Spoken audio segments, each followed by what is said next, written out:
우리가 일요일을 주일이라고 합니다. 일요일을 주일. 그래서 오늘 무슨 날이에요? 물어볼 때 오늘 일요일이지. 그런 분들은 전도 대상자예요. 정말 예수 믿고 거듭나면 일요일을 일요일이라 그러지 않습니다. 일요일을 주일이라고 말합니다. 그래서 안식교인들은 지금도 안식일이 토요일이잖아요. 마지막 날 토요일이 안식일인데 토요일 날 안식일을 지키고 예배드리지 않는 사람은 천국 못 간다고 생각해요. 그래서 안식교를 왜 안식교라 그러냐? 기독교가 아니라 안식교라 그래요. 안식일을 지켜야 된다. 예수 믿더라도. 근데 그 중요한 계명인 안식일을 행하여 거룩히 지키라는 계명을 왜 안 지키고 굳이 일요일 날을 주일 날로 지키냐 하면 바로 주일 날 새벽에 예수님 부활하셨어요. 여러분, 예수님 부활하시기 전에 있는 안식은 참된 안식이 아닙니다. 그래서 굳이 예수님께서 그날 안 하셔도 될 일을 안식일 날 굳이 하십니다. 38년 동안 그냥 병든 분은 하루 지난 다음에 내일 와서 제가 기도해 드릴게요. 그래도 되잖아요. 자, 손 마른 자, 일종의 중풍 환자죠. 스트로크로 몸이 불편하신 분, 당장 죽을 병이 아니에요. 응급 상황이 아니니까 안식일 날 굳이 안 고쳐주고 그냥 내일 내가 와서 기도해 드린다고. 그래도 될 일이고, 예배 드리고 있는데 복잡할 것 없이 귀신 들리는 자 그날 안 쫓아내고 다음날 쫓아내든지 그 전날 쫓아내든 굳이 안식일에 하십니다. 그래서 막 당신은 안식일도 지키지 않는 사람이 무슨 메시아고 랍비고 하나님의 아들이라 그러냐? 신성 모독죄로 율법을 무시하는, 율법을 파괴하는 자다. 그렇게 예수님이 그 때문에 저 죽여야 된다. 그런 생각을 한 거예요. 근데 예수님이 그때 하신 유명한 말씀이 있습니다. 하나님이 일하시니 나도 일한다. 왜냐하면 하나님께서 천지를 창조하시고 선포한 안식은 우리 불순종과 죄 때문에 하나님의 안식이 무너졌고 죄와 사망과 사탄이 통치하는 세상 속에서는 참된 안식이 없습니다. 그래서 수고하고 무거운 짐진 자들아 다 내게로 오라. 내가 너희를 쉬게 하리라. 참된 안식으로 초대하시는 예수님은 바로 죄와 사탄과 그리고 죽음으로부터 우리를 자유케 했을 때 비로소 우리에게 참된 안식과 평안이 주어집니다. 여러분, 예수님이 십자가를 지시면서 다 이루었다, 다 갚았다, 우리의 모든 죄값을, 하나님이 죄인에 대한 모든 진노를 다 받으셨기에 더 이상 죽음이 주장할 수 없습니다. 죄값이 죽음이고 죄값을 지불하셨기 때문에 죽음이 더 이상 통치하지 않고, 사탄은 죄와 죽음으로 통치하기 때문에 죄값을 지불하시고 사망 권세를 이기셨기 때문에 사탄의 통치도 끝났습니다. 그래서 이제는 예수 안에서 부활하신 예수님을 믿고 그 예수의 생명이 있는 자에게만 참된 안식이 있기에 이제는 부활절이 우리에게 진정한 주일이요 안식인 줄 믿습니다. 그래서 주일을 지키는 거예요. 부활절 새벽을 지키는 것이고, 근데 그 부활한 첫날 2000년 전에 그 부활절 첫 새벽에 여인들이 예수님의 무덤에 찾아간 것은 부활을 기대하고 찾아간 것이 아니라 예수님의 장례를 제대로 치러드리기 위해서 향품을 준비해서 무덤을 찾아갔습니다. 그런데 무덤은 이미 열려 있고 천사가 내려와서 빈 무덤에 대해서, 비어 있어요. 그 빈 무덤에 대해서 천사가 설명해 줘요. 우리의 상식과 우리의 이론과 논리를 뛰어넘은 일이기 때문에. 여러분, 동정녀 탄생, 예수님이 승천하는 모습은 우리의 논리와 이론을 벗어난 일이기 때문에 천사가 설명을 해요. 보라, 성령이 임하셔서, 하나님의 능력이 임하셔서 처녀가 아들을 낳을 것이다. 그리고 승천에 대해서 갈릴리 사람들아, 왜 예수님, 하늘로 올라간 예수님을 쳐다만 보고 있느냐? 하늘로 올라가신 예수님은 너희가 본 그대로 다시 오실 것이다. 그리고 부활에 대해서, 빈 무덤에 대해서도 천사가 우리에게 알려줍니다. 천사가 여자들에게 말하여 이르되 너희는 무서워하지 말라. 도둑 맞은 게 아니라 사라진 게 아니라 십자가에 못 박힌 예수를 너희가 찾는 줄을 내가 안다. 장례 치르러 제대로 마지막 가는 길 제대로 장례를 치르려고 충분히 애도하기 위해서 온 줄을 알지만, 그러나 그는 여기 계시지 않고 그가 말씀대로 살아나셨느니라. 할렐루야. 예수님의 무덤, 지금도 여러분 예루살렘의 성묘, 예수님의 무덤의 교회가 있어요. 성묘 가면 예수님 묻었던 곳이 있는데 거기는 아무것도 없어요. 아무것도 없어요. 그냥 빈 무덤입니다. 2000년 전 첫 부활절 때 비었던 그 무덤은 지금도 비어 있습니다. 그 빈 무덤의 의미를 천사가 정확하게 가르쳐, 여기 계시지 않고 말씀하신 대로 살아나셨느니라. 할렐루야. 산자를 왜 죽은 자 가운데 찾느냐? 여기 계시지 않고 살아나셨느니라. 우리도 이제 성묘도 가고 돌아가신 분을 추모하기 위해서 그런 묘지를 찾지만 거기 계시지 않습니다. 거기 계시면 큰일 나죠. 또 거기 가서 아유 오래간만에 왔소, 내가 잘 지냈소? 거기 계시겠어요? 여러분 거기 계시면 왜 거기다가 묻어둬요? 사랑하는 사람 안방에다 모시고 있지. 거기 계시지 않습니다. 여기 계시지 않고 그리스도 안에 있는 사람은 부활 생명으로 다시 살아난 줄 믿습니다. 그래서 이런 큰 기쁨의 소식을 듣고 부활의 첫 증인들인 여인들은 그 부활의 소식을 가서 전하라는 대로 전합니다. 그런데 똑같은 그 엄청난 사실의 목격자, 천사도 봤고, 그리고 돌문이 열리는, 그건 장정 10명도 움직일 수 없는 어마어마한 2톤이나 되는 돌이에요. 그것도 자기들이 임봉을 했어요. 시멘트로 완전히 시멘했기 때문에 거기다 또 홈을 파서 끼워 놨어요. 홈을 파서 굴러서 끼웠기 때문에 사실은 그거 들어 올리기는 불가능하고 움직이기는 불가능합니다. 근데 그 돌이 움직이고 천사가 나타나고 그런 어마어마한 사실에 목격자 된 사람들이 또 있어요. 경비병들이죠. 근데 그 경비병들이 그런 엄청난 사건을 보고 천사를 목격하고 돌문이 옮겨진 걸 보고 그들은 어디를 가냐면 자기들을 보낸 대제사장들에게 가서 알립니다. 이런 일이 있었습니다. 그러면 대제사장들은 뭘 해야 돼요? 자기들도 뭐라 그래요? 저 세상을 미혹하던 자가 죽은 지 3일 만에 살아난다고 얘기했기 때문에 저거 지켜야 된다. 그래서 제자들이 훔쳐갈지 모르니까 우리 지키게 해주십시오. 그래서 지키고 있는 거 아니에요? 근데 병사들이 와서 뭐라 그래요? 우리 지킨 게 다 헛되입니다. 헛되이 지켰습니다. 헛되이 봉했습니다. 무덤이 열렸습니다. 그랬다면 여러분 여기 대책회의를 할 게 아니잖아요. 함께 모여 의논할 일이 아니죠. 현장으로 달려가야죠. 야 정말 그 양반이 말씀하신 대로 진짜 무덤이 비어있구나. 말씀하신 대로 정말 이루어졌구나. 회개해야 되고 달려가야 되는데 대책회의하고 있습니다. 근데 무슨 대책회의라뇨? 가짜뉴스를 만들자, 조작하기로 결정했어요. 왜? 권력이 있고 돈이 있고 힘이 있으니까. 그래서 그들이 권력으로 돈을 많이 줘서 군인들을 일단 매수합니다. 그리고는 거짓으로 진리를 가려요. 권력으로 돈으로 거짓으로 조작합니다. 부활의 사실을 우리 늘 경험하는 일이에요. 이르되 너희가 말하기를 그의 제자들이 밤에 와서 우리가 잘 때 도둑질했다. 아니 잤다며. 잤는데 그게 제자인지 다른 사람인지 어떻게 알아요? 잤는데. 그러면 자다 보니까 이 제자들이라서 그러면 그걸 잡아야지. 이 말이 안 되잖아요. 그의 제자들이 밤에 와서 우리가 잘 때 그를 도둑질해 갔다 하라. 근데 이상하게 잘 먹혀들어요. 여러분 거짓 세상 속에 사는 사람들은 진리보다 거짓말에 잘 설득을 당합니다. 무슨 소리예요? 우리 거짓 세상에 살고 있지 않고 시퍼렇게 눈 뜨고 정신 차리고 사는데, 여러분 하나님이 없고 부활을 믿지 않는 세상은 거짓된 세상입니다.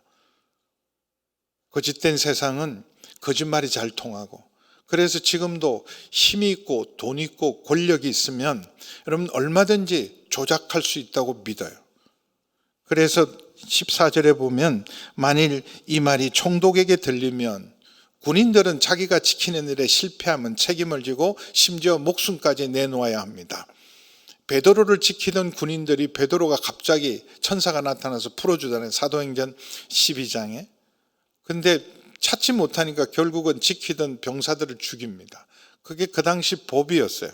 아니 근데 우리가 지키지 못하고 자서 그 안에 있는 걸 제자들이 훔쳐가게 뒀다 그러면 우리 다 죽는데요. 그랬더니 걱정하지 마. 우리 수습해 줄게. 우리가 총독에게 잘 말해서 수습해 줄게. 근데 여러분 진리를 어떻게 가리겠어요? 잠깐은 속일 수 있을지 몰라도 여러분 거짓은 진리를 이길 수가 없고 여러분 하나님의 역사를, 명백한 역사를 조작할 수 없습니다. 사실은 이런 죽음이 왕노릇하는 세상에 어마어마한 구멍이 나서 생명이 통치하는 하나님의 나라가 본격적으로 임했어요. 구멍이 크게 뚫리고 사망 권세를 이기고 그리고 사탄의 통치가 종식된 이날, 그래서 담대하라 너희가 세상을 이겼다 선언하신 날이라면 이들에게 다른 선택지가 있었습니다. 이렇게 조작하고 여러분 거짓 뉴스를 만드는 것이 아니라 만약에 회개했다면 예수님이 마지막 경고했어요. 성전 제도는 끝장난다. 회개하라. 근데 끝내 그들은 조작하고 부활까지도 거짓으로 선동해서 감추고 조작했던 이들은 결국은 다 망합니다. 성전도 예루살렘도 다 무너지고 끝납니다. 그래서 군인들이 시키는 대로 돈을 받고 시키는 대로 오늘까지 유대인 가운데 두루 퍼지고 있다. 그래서 부활을 믿는 것보다 목숨 걸고 증언하는 것보다 이 가짜 뉴스가 설득력이 있어서 오늘도 하나님을 없다는 세상, 부활을 믿지 못하는 세상에서는 부활하셨다는 말보다 제자들이 훔쳐갔다는 말이 훨씬 설득력이 있습니다. 그런데 이런 것들이 일어날 때 예수님이 쫙 나타나셔서 야 이것들아 내가 이렇게 시퍼렇게 살아있는데 무슨 조작이야 가짜 뉴스를 만들어 그러면 얼마나 시원해요. 근데 11명 데려다 놓고 지금은 막 가짜 뉴스가 퍼지고 사람들이 그걸 설득력 있게 이제 야 제자들이 훔쳐갔대 막 그런 소문이 막 돌고 사람들이 점점점 거짓이 판을 치고 있는 세상에서 예수님은 11명 불러다 놓고 세상 모든 영혼을 맡기는 일을 합니다. 여기 장면을 딱 보면 야, 이 말이 안 되는 저게 마침 세상이 온통 저렇게 막 조작과 힘과 권력으로 가짜 뉴스가 지금 난립하고 있는데 11명 데려다 놓고 저게 무슨 일을 하시는 거예요? 차라리 좀 빌라도 앞에나 대제사장 앞에 거짓 뉴스를 가짜 뉴스를 선포하는 사람 앞에 당당히 한 번만 진짜 성전 꼭대기 한번 서시면 되는데 근데 그렇게 하지 않습니다. 그런다고 사람들이 믿고 굴복하지 않습니다. 어쩌면 또 한 번 못 박을지도 몰라요, 예수님. 그래서 예수님은 11자들 갈릴리에 가서 너희를 만나리라 말씀하신 대로 제자들 갈릴리로 갑니다. 어떤 사람들은 제자들이 갈릴리로 가서 물고기 잡는 걸 보고 막 야단칩니다. 믿음 없는 것들. 부활한 예수님을 보고도 그들은 믿지 못하고 고향으로 낙향해서 물고기나 잡고 있었다. 안 그래. 그게 갈릴리로 가라 그래서 간 거예요. 근데 가보니 예수님은 없고 언제 오실지 모르니까 그냥 무의도식하고 남의 신세 지지 않고 우리 할 수 있는 일을 하자. 우리 할 수 있는 일은 물고기 잡는 일이다. 그래서 물고기 잡은 거예요. 기도하느라고 나는 기도하고 재림 기다린다 생각하면서 아무것도 안 하고 나한테 갖다 바쳐라 그런 사람들이 있으면 예수님의 이름으로 물리치기를 축원합니다. 밥 짓고 일하고 그리고 주님 오실 때까지 열심히 일해. 내가 할 수 있는 일을 한 거예요. 그런데 드디어 예수님이 나타나셨습니다. 이미 부활하신 예수님은 40일 동안 40일이라면 이 충분한 숫자를 40이에요. 예수님 40일 동안 금식 기도하시고 40일 동안 정탐꾼들이 정탐하고 이 40이란 숫자는 광야 40년 이 40이란 숫자는 충분한 여러분 숫자입니다. 부활을 증거하고 부활을 믿기에 충분한 숫자. 근데 예수님은 믿지 않는 사람에게는 단 한 번도 나타나지 않고 평소에 예수님이 말씀하신 대로 말씀이 있는 사람에게 찾아가세요. 그래서 사도행전 1장 3절 보겠습니다. 사도행전 1장 3절. 그가 고난받으신 후에 또한 그들에게 확실한 많은 증거로 친히 살아계심을 나타내사 40일 동안 그들에게 보이시며 하나님 나라의 일을 말씀하시고 내 손 못자국을 넣어봐라. 그리고 도마의 믿음을 주시고 제자들과 함께 밥도 먹으시고 그러면서 40일 동안 자신이 부활하셨음을 보여주고 마지막 제자들에게 지시하는 산에 거기 제자들을 다 불러 모읍니다. 저는 이 산이 변화산인 줄 믿습니다. 변화산에서 영광을 한번 보여주셨어요. 근데 진짜 부활하신 예수님께서 지시하는 산에 있어서 제자들을 11명을 불렀는데 예수를 배웠고 경배하나 그 다음 말이 재미있어요. 아직도 의심하는 사람들이 있더라. 우리 중에도 믿지만 의심이 남아있잖아요. 여러분 정말 예수님 부활하심을 믿습니까? 근데 엄청 또 죽는 거는 겁내잖아. 또 무슨 일이 있으면 엄청 불안하고 두려워하고 걱정 많이 하시잖아요. 예수님 부활하신데 죽음의 문제를 해결했는데 우리 마지막 최악은 죽는 건데 죽는 문제가 해결했는데 뭐가 그렇게 걱정할까? 근데 의심이 있고 두려움이 여전히 있습니다. 말씀을 볼 때는 여러분 의심이 안 가는데 현실에 부딪히면 여러분 부활하신 예수는 희미해지고 내가 부활을 믿는지도 희미해질 때 있습니다. 근데 아직도 의심하지만 중요한 건요, 의심이 전혀 없는 상태로 믿는 걸 믿음이라 그러지 않아요. 그때는 얼굴과 얼굴을 받대보고 아는 거죠. 믿는 거는 의심을 뚫고 나아가는 거예요. 내 감정, 이런 세상 논리를 뛰어넘어서 진리를 붙들고 말씀을 붙들고 나아가는 것이 바로 믿음입니다. 그런데 언제 확실하게 이 의심이 거치냐면 오순절 마가의 다락방에 성령님이 임하실 때, 진리의 영, 부활의 생명이 임하셨을 때 그들은 이제는 죽음을 두려워하지 않는 부활의 증인들이 됩니다. 그리고 그 부활하신 예수님은 왜 부르셨냐 하면 다시 그들에게 재임명합니다. 다시 기회를 주세요. 사명을 부여하십니다. 그래서 예수님께서 이렇게 선포합니다. 부활이 도대체 부활해서 그래 뭐가 바뀌는데? 예수님 부활했다고 뭐가 바뀌는데? 부활한 게 뭐? 근데 부활에 대해서 예수님이 이렇게 말합니다. 18절 함께 읽습니다. 시작. 하늘과 땅의 모든 권세를 내게 주셨다. 부활은 능력이에요. 권세입니다. 하늘과 땅의 모든 권세를 회복한 거예요. 하늘과 땅의 모든 권세는 하나님의 권세죠. 근데 예수님 부활하기 전에는, 십자가를 지기 전에는요, 제자들에게도 이스라엘 길 바깥으로 가지 말라. 오직 이스라엘의 잃어버린 영혼들에게만 찾아가라. 그리고 가나안 여인이 귀신 들린 딸 때문에 제발 좀 고쳐주십시오 그럴 때 나는 이스라엘의 잃어버린 자 외에는 보냄을 받지 않았다. 냉혹하게 거절하세요. 마태복음 10장 5절 6절, 마태복음 15장 24절 확인해 볼게요. 이 십자가 부활을 하시기 전에는 12명을 보내시면 이방인의 길로 가지 말고 사마리아 고을로도 가지 마라. 그리고 뭐라 그래요? 6절 오히려 이스라엘 집에 잃어버린 양에게 가라. 인종차별하시나? 예수님 민족주의자이신가?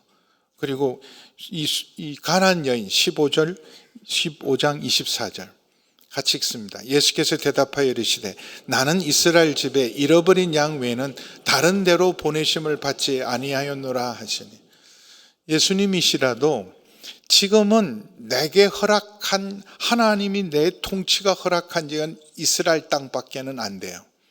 왜냐하면 아브라함과 다윗에게 주신 약속의 땅, 거기만 지금 예수님이 오셔도 통치권이 정당성을 확보합니다. 아직 이방 땅은 여러분 사단이 권세 잡은 곳입니다.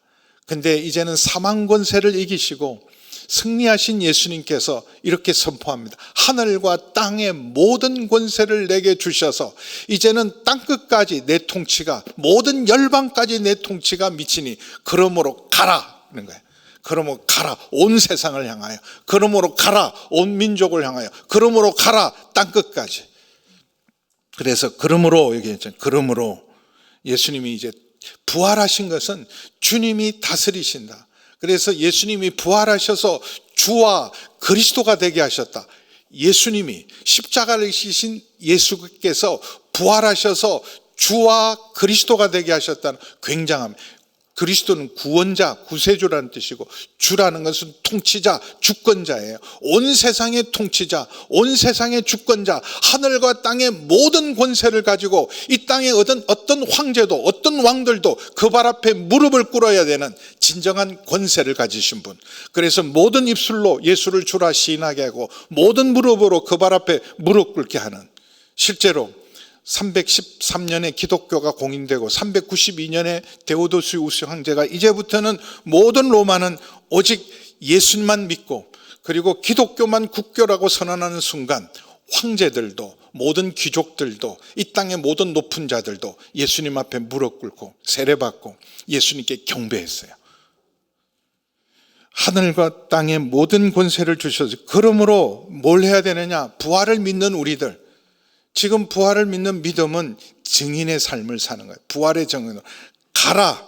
어디까지요? 땅끝까지. 이제는 이스라엘 땅의 한계가 아니다.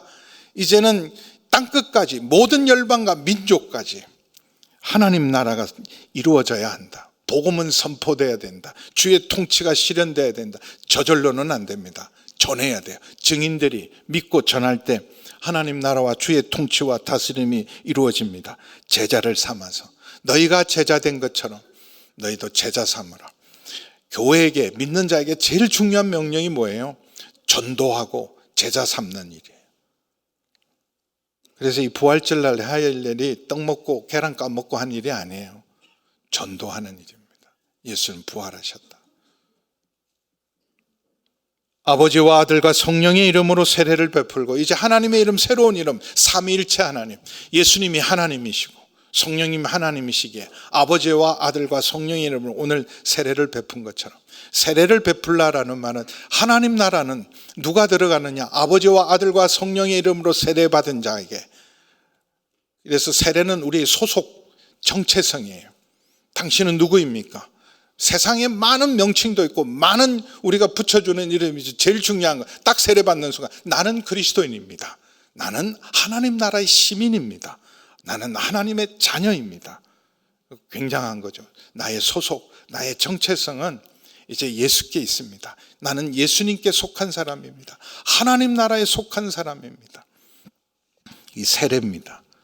교회 공동체, 언약 공동체 속에 들어오게 하셔서, 그리고 이렇게만 그들에게 내가 분부한 모든 것을 가르쳐 지키게 하라. 근데 하늘과 땅의 권세를 가지신 분이 그냥 우리만 보내면 어떡합니까? 임마누엘이십니다.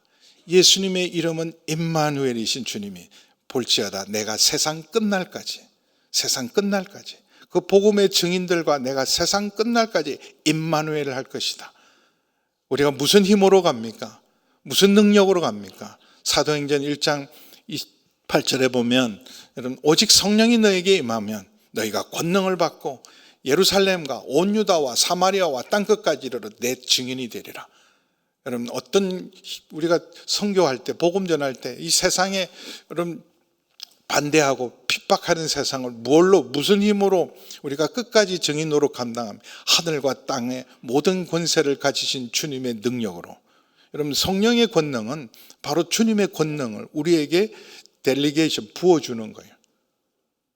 위임해 주시고, 그걸 가지고 세상까지가, 돈 가지고 선교하는 거 아니고, 여러분 힘 가지고 선교하는 거 아니고, 예수님의 이름으로, 복음의 능력으로, 성령의 능력으로 하늘과 땅의 모든 권세를 가진 주님이 영원히 우리와 함께 하심을 믿고 나아가는 삶이 부활을 믿는, 부활의 증인으로 살아가는 삶인 줄 믿습니다. 여러분, 볼지어다 세상에서 여러 가지 환난을 당할지라도 담대하라. 내가 너희와 함께하고 내가 세상을 이겼노라. 기도하시겠습니다. 아버지 하나님, 부활절입니다. 하나님, 부활의 능력, 부활의 생명으로 부활의 증인된 삶을 살아갈 수 있도록 이 시간 성찬을 통하여 다시 한번 새롭게 하여 주옵소서. 예수님의 이름으로 기도하옵나이다. 아멘.